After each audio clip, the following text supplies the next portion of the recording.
ज्यादातर लोग जब मार्केट में आते हैं वो सबसे पहले कॉल और पुट के खेल में पूरी तरीके से रम जाते हैं। समय के साथ साथ ये सारी चीजें सीखने की कोशिश करते हैं, जैसे प्राइस एक्शन सीखता है व्यक्ति, उसके बाद कोई इंडिकेटर की तरफ चला जाता है, कोई और सारी चीजों को देखने की कोशिश करता है, कोई दूसरों की स्ट्रेटेजी पे काम करता है, तमाम तरीके की चीजों को अपनाता है। इसके बावजूद भी उसके हाथ में लगता है लॉस। इसके पीछे का कारण क्या है? क्या हम लोग मार्केट में आने के बाद ये जो लॉस का सिलसिला लगातार मुसलसल जारी है, इसको रोका नहीं जा सकता? इसके पीछे क्या कारण है? इसके पीछे हम किस तरीके से मार्केट को देख सकते हैं? देखिए, हर एक व्यक्ति मार्केट में अगर किसी को अगर पूछा जाए, भाई आप शेयर मार्केट में क्या कर रहे हैं? आप ऑप्शन ट्रेडिंग में क्या कर रहे हैं? तो उसका जवाब क्या होगा? मैं यहाँ पे सिर्फ और सिर्फ प्रॉफिट कमाने के लिए आया हूँ। मैं मार्केट को पैसे देने के लिए नहीं आया हूँ। मुझे मार्केट को लॉस नहीं देना है। लेकिन लॉस तो हो रहा है, लॉस तो हो रहा है। इससे निजात कैसे पाए? लॉस के लिए हमें सबसे पहले कुछ बातों को समझना पड़ेगा। ये जो इतना बड़ा मार्केट है, इस मार्केट को कौन चला रहा है? इस मार्केट को चलाने वाले को क्या कहते हैं? ये कहाँ मिलते हैं? इनकी मानसिकता क्या होती है?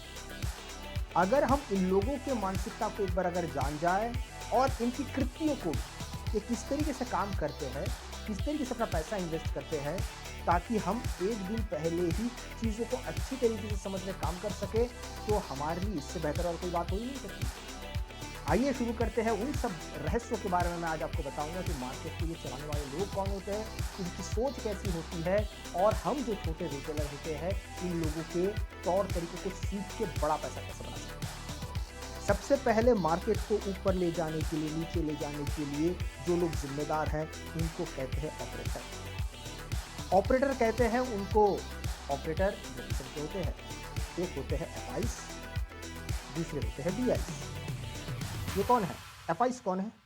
फॉरेन इंस्टीट्यूशंस, विदेश के लोग, जो बहुत ज्यादा पैसे जो लोग इन्वेस्ट करते हैं। फॉरेन इंस्टीट्यूशंस ये भारतीय बाजारों में पैसे इन्वेस्ट करते हैं।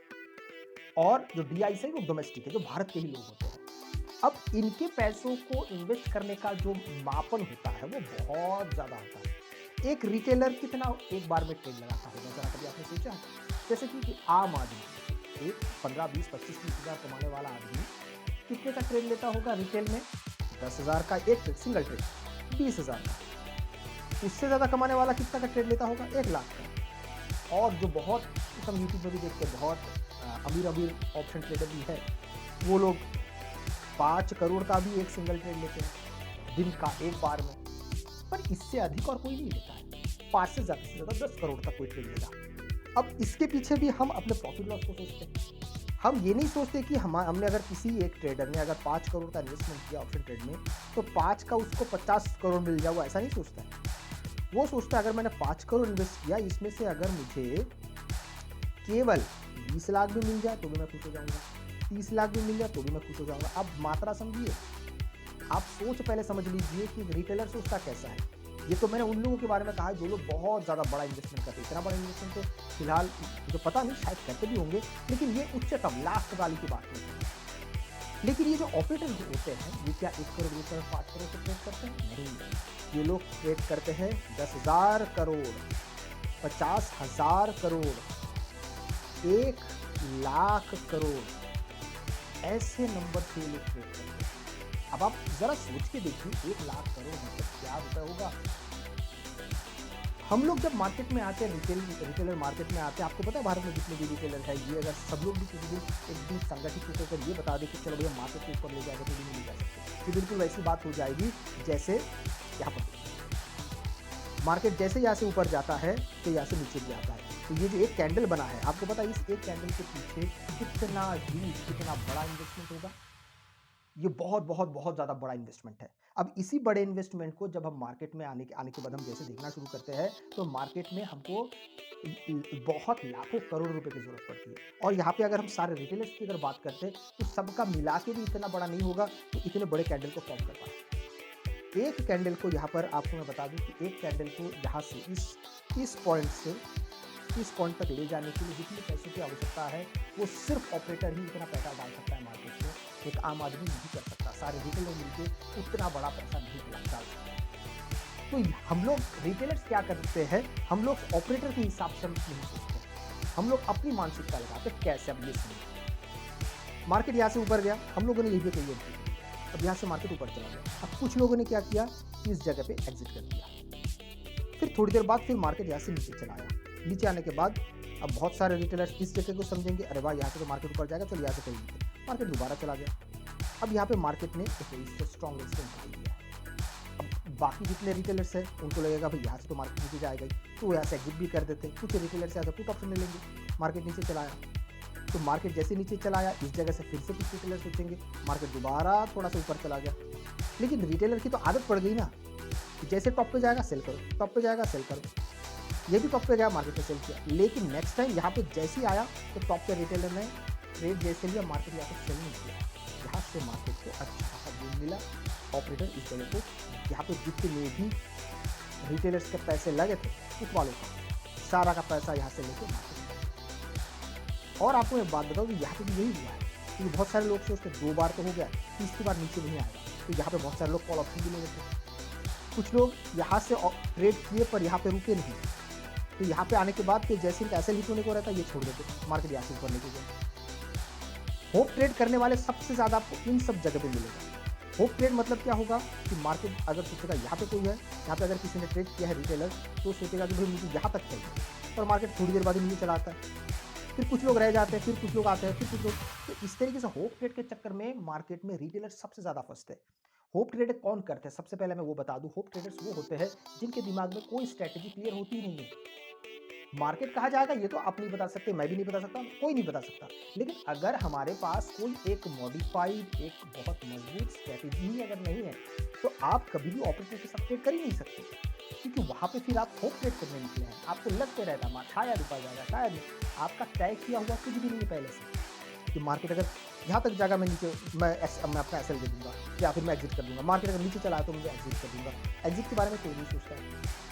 एग्जिट के बारे में ज़्यादा ना सोचने के कारण ही सबसे पहले यहाँ पे एसएल होता है। दूसरी बात है, लोग सही जगह पे एंट्री नहीं करते हैं, ना ही एग्जिट सही जगह पे करते। तब जितने लोग अभी सोच के देखिए, जितने लोग यहाँ पर पुट लिए थे, यहाँ पर जैसे ही मार्केट आया उन लोगों ने एग्जिट नहीं किया। होप ट्रेड, मार्केट दोबारा नीचे जाएगा ये सोच के, पर मार्केट तो यहाँ से ऊपर चला गया। और मार्केट जैसे जैसे यहाँ पे ऊपर जा रहा है, रिटेलर क्या सोचता है, अरे अभी नहीं तो थोड़ी देर बाद मार्केट नीचे आएगा, पर मार्केट नीचे नहीं आया, मार्केट ऊपर ही चला गया। और इनका जो एसएल है, जहाँ पे वो मान के चलिए 1000 रुपये का एसएल देना चाहते थे, अब वहाँ पे चल रहा है 2500 का एसएल। आप समझ रहे हैं कि ऑपरेटर के साथ ट्रेड ना करने का सबसे बड़ा और सबसे खतरनाक प्रॉब्लम क्या होता है।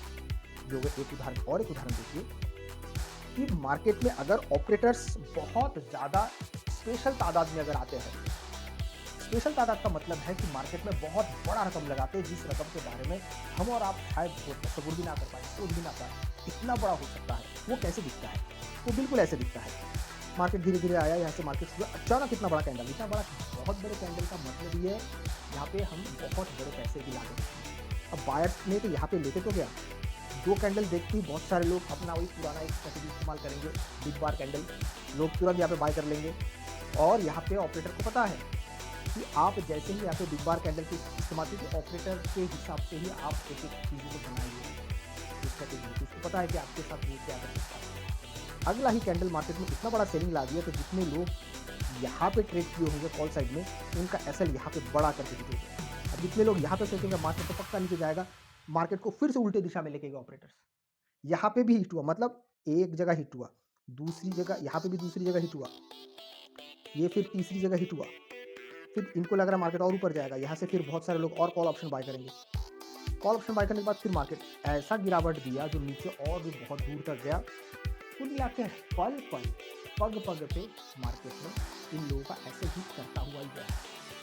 तो ये क्यों होता है? क्योंकि हमको इन सब चीज़ों के बारे में कभी जानकारी नहीं हो सकती है। मार्केट किस वक्त कितने बड़े पैमाने पे ट्रेड करने वाला है, कितने रुपए से, कैसा कैंडल बनेगा, ऊपर जाएगा नीचे जाएगा। एक और उदाहरण मैं आपको देता हूँ। ये मैंने आपको 2 उदाहरण शुरुआत के लिए जहाँ पे मार्केट मोमेंटम के साथ आता है। तो मार्केट को मोमेंटम के साथ नहीं आता, जब मार्केट में सुस्तपना होती है तब मार्केट आपको ट्रेड ऐसा लगता है कि आपने सही ट्रेड लिया। उदाहरण 11 तारीख का अगर ट्रेड देखेंगे दिसंबर महीने का, तो मार्केट यहाँ से शुरू होता है, धीरे धीरे फिर मार्केट ऊपर की दिशा में गया। यहाँ पे जितने लोगों ने कॉल लिया होगा ठीक है, लेकिन यहाँ पे अगर आप समय देखेंगे तो 12 बजे तक भी मार्केट सिर्फ 75 पॉइंट ऊपर जा रहा है। यहाँ पे 75 पॉइंट पूरे भी नहीं है, अगर पूरा तो गिना जाए तो 40-50 पॉइंट ही हो रहा है। तो 9:15 से लेके 12 बजे तक अगर मार्केट सिर्फ 75 पॉइंट और थोड़ी देर में फिर वहाँ से नीचे भी अगर आ रहा है, तो यहाँ पे आपका एसएल ऑटोमेटिक हिट हो जाएगा, क्योंकि आपका प्रीमियम डीके होगा ही होगा। इसका मतलब ये हुआ कि मार्केट में आप अगर कभी ठहरते भी हैं और आपका दिशा भी सही है, तो भी आपके बहुत बड़े पैसे जा सकते हैं। तो इन सब चीज़ों से आप कैसे निजात पाएंगे? मार्केट आपके हिसाब से नहीं चलने वाला है, मार्केट को आपको सबसे पहले समझना पड़ेगा। इसके लिए ऑपरेटर काम का किस तरीके से करता है, ऑपरेटर कहाँ खरीदारी कर रहा है, कितने का खरीदारी कर रहा है, कितने रुपए का खरीदारी कर रहा है। आइए इन सब चीज़ों के बारे में आज मैं आपको जानकारी देता हूँ, ताकि एक दिन पहले ही आप ये पता कर सकते हो कि मार्केट किस तरीके से अगले दिन अपना प्लान आउट कर सकता है। ऑपरेटर्स की इन चालों को समझने के लिए एक वेबसाइट है जिसको हम कहते हैं स्टॉकेज। इसके अलावा मनी कंट्रोल भी है और विभिन्न चीज़ें भी हैं, इसी का भी आप देख सकते हैं, तो आपकी मर्जी है। लेकिन स्टॉक एज को ही मैंने क्यों चुना है, क्योंकि इसमें जो ग्राफिक्स होते हैं, जिस तरीके से ये दर्शाता है, वो देख के समझ में बहुत अच्छे से आता है। आइए इसमें आप थोड़ा सा नीचे चले जाएंगे तो यहाँ पे आप देखेंगे FIs DIs एक्टिविटी, आप बस इसको क्लिक कर दीजिए। इसको क्लिक करने के बाद फिर मार्केट में आपको बहुत सारी चीज़ें यहाँ पे खुली हुई दिखेगी। मैं एक एक करके आपको एक्सप्लेन करता हूँ, हमारे लिए ये बहुत ज़्यादा इंपॉर्टेंट है। साथ में इसी के बेस पे फिर हम आपसे मैं चार्ट भी शेयर करूँगा, किस तरीके से मार्केट इसके हिसाब से चलता है। तो यहाँ पर अगर आप देखेंगे कुछ चीज़ें, सबसे पहले मेरे बाई तरफ आप नज़र देखेंगे तो FIs इन कैश मार्केट, यहाँ पे जो आप देख रहे हैं ये बिकवाली है, रेड कलर मतलब बिकवाली है, और ये जो आंकड़ा ये करोड़ में है, तो लगभग 2254 करोड़ की बिकवाली मार्केट में पिछले दिन की गई है FIs के द्वारा। DIs में यहाँ पे थोड़ी बहुत खरीदारी की है, कैश में, ये सब कैश की बातें हो रही है, कितने में, लगभग 3961 करोड़ का। उसके बाद फ्यूचर्स में, और हमारे लिए एक इंपॉर्टेंट होता है ऑप्शंस, क्योंकि हम ऑप्शंस पे वीडियो बनाते हैं तो हम ऑप्शंस का डेटा सबसे पहले देखेंगे। तो यहाँ पे हमें दिखाई दे रहा है कि यहाँ पे FIs का जो पॉइंट है या ऑप्शंस में जो बिकवाली है वो बहुत मुख्तसर सा छोटा सा, सिर्फ 488 करोड़ का। ये तो हो गया 10 तारीख की बात, मतलब मार्केट के बंद होने के बाद की बात है। अभी हम बात करते हैं 9 तारीख की। 9 तारीख को अगर हम यहाँ पे देखते हैं तो यहाँ पे हमें क्या क्या दिखाई देता है। 9 तारीख को मार्केट में कैश में जो बिकवाली हुई थी वो लगभग 7170 करोड़ की बिकवाली हुई थी FIs के द्वारा कैश में। पर विपरीत दिशा में DIs ने क्या किया, यहाँ पे थोड़ा बहुत खरीदारी किया था, लगभग 7600 समथिंग का खरीदारी किया है। लेकिन एक चीज़ इंटरेस्टिंग यहाँ पे आपको मिलेगा, यहाँ पे FIs ने क्या किया कि ऑप्शंस में बिकवाली बहुत बड़ा किया है, लगभग 22,000, देखिए 22,612 करोड़ की बिकवाली की है। और यहाँ पे फ्यूचर्स में बिकवाली है FIs के द्वारा, स्टॉक्स ऑप्शंस में भी बिकवाली है। और कुल मिला के ये जो 9 तारीख का जो डेटा है हमारे लिए, वो बहुत बड़ा ये संकेत दे रहा है कि 10 तारीख को हो सकता है कि मार्केट में बिकवाली आए। और बिकवाली के साथ में यहाँ पे कैश में जो एक DIs ने भी काम किया है, तो हो सकता है कि 10 तारीख को बिकवाली भी आए, मार्केट थोड़ा वहाँ से शॉर्ट कवरिंग भी करे और फिर मार्केट बिकवाली की तरफ दोबारा जाए। मतलब होल सम में देखा जाए तो मार्केट में एंड ऑफ द डे बिकवाली का एक सिनेरियो बन सकता है। ये 10 तारीख की बात, 9 तारीख की बात है, इस बात को आप याद रखिएगा। इसी के साथ लगे हाथ में 8 तारीख को भी थोड़ा सा देख लेता हूँ। तो 8 तारीख को हम देखते हैं कि FIs ने कैश में लगभग 3000 करोड़ के आसपास बेचा था और खरीदारी DIs ने किया था लगभग 2000 करोड़ के करीब। पर यहाँ पे जैसे ही हम FIs को देखते हैं ऑप्शंस में, जिसमें लगभग हम से भी काम करते हैं, यहाँ पे बहुत बड़ा बिकवाली हम देखते हैं, लगभग 23,657 करोड़ की बिकवाली इसमें है ऑप्शंस में, FIs द्वारा इंडेक्स ऑप्शन। स्टॉक्स ऑप्शन में भी उन्होंने किया है, पर बहुत बड़ा नहीं, लगभग 6,000 करोड़ के आसपास है। तो ये 2 दिन के बारे में अब हम डेटा देखेंगे। कौन कौन सा डेटा देखेंगे, यहाँ पे हमने 8 जनवरी का देखा, 8 तारीख का मतलब जो 9 तारीख को रिफ्लेक्ट होगा, और 9 तारीख का मतलब जो 10 तारीख को रिफ्लेक्ट होगा। आइए मैं अभी आपको निफ्टी के चार्ट में लेकर चलता हूँ, और वहाँ पे हमको ये दिखाई देगा कि किस तरीके से 9 तारीख को और 10 तारीख को मार्केट में इन डेटा के बदौलत या डेटा के मुताबिक मार्केट में मूव्स आए हैं या नहीं। आइए चलते हैं। सबसे पहले हम बात करेंगे हमारे 10 तारीख के बारे में कि 10 तारीख को मार्केट कैसा रहा।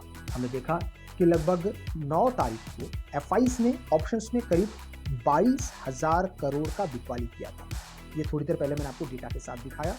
और साथ में उन्होंने कैश में भी, FIs ने क्या किया था, कैश में भी मार्केट में उन्होंने बिकवाली किया था लगभग 7,000-6,000 करोड़ के आसपास। पर उसी के साथ हमने ये भी देखा था कि DIs ने क्या किया था, DIs ने मार्केट में थोड़ा सा यहाँ पे खरीदारी किया था, इसमें कैश में। तो इसी की वजह से क्या हुआ कि मार्केट ओवरऑल शुरुआत में तो गिरावट दिखाता है, फिर मार्केट थोड़ा-सा अगर करेक्ट होता है, माफ कीजिएगा शॉर्ट कवरिंग आता है, फिर दोबारा मार्केट में एक गिरावट यहाँ पे हमने देखा है। तो ओवरऑल मैंने जो कहा था कि 10 तारीख को मार्केट ओवरऑल के हिसाब से एक गिरावट में होने की संभावना रहेगी और मार्केट शुरुआत से ही गिरावट में था। इसी के साथ ही हमने आज एक और वीडियो बनाया था ऑप्शन चेन का, उसमें भी हमने बिकवाली की ओर हमने इशारा किया था कि मार्केट शुरू होने से पहले ही डेटा एफआईज का डेटा जो था वो बिकवाली की तरफ ज़्यादा था, तो मार्केट शुरू होने के साथ साथ ही अच्छा खासा बिकवाली हमने यहाँ पर देखा। इसी के साथ अब अगर हम 9 तारीख को चले आते हैं, 9 तारीख को हमें यहाँ पे क्या क्या मिलता है। 9 तारीख को हमने क्या देखा था, लगभग एफआईज ने कैश में भी यहाँ पे बिकवाली किया था, लगभग 6,000 करोड़ के आसपास। 6,000 करोड़ के आसपास मार्केट में एफआईज ने बिकवाली की थी। साथ में एफआईज ने और क्या किया था, ऑप्शंस में लगभग 23,000 करोड़ का बिकवाली किया था। 23,000 करोड़ का बिकवाली एफआईज ने किया था।